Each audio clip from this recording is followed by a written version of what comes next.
Ali ibn Abi Talib radhiyallohu anhu masjidning oldiga kelib, otini yoki hachirini bog'lagani biror bir qoziq topa olmay, o'sha yerda turgan bir yigitni qo'liga berdi. Mana ushlab turing.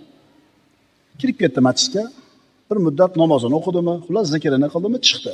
Qo'lida bir narsa ushlab chiqib kelyapti. Qo'liga bir narsa ushlab olgan.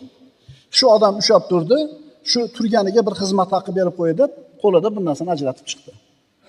Chiqsa, ot turibdi, yugani yo'q. Haligi odam o'g'ri ekan, yuganni yechib ketdi.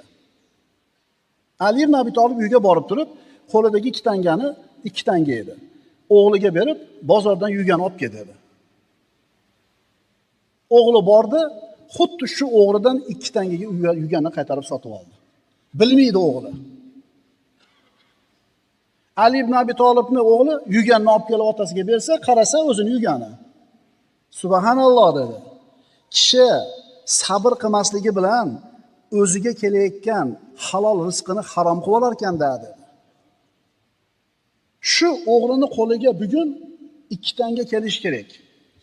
Taqdiriga yozilgan. Va bu 2 tanga Ali ibn Abi Talibning cho'ntagidan chiqish kerak. Bu ham taqdir qilingan. Agar o'g'irlik qilmasdan ozgina sabr qilib tursa, shu 2 tangani shunday halol qilib berar edi. Lekin bu o'g'ri nima deyapti? Yuganni o'g'irlab sotib olib turib, agar shu o'g'irlikni qilmaganimda 2 tanga qo'limga kelmasdi deyapti.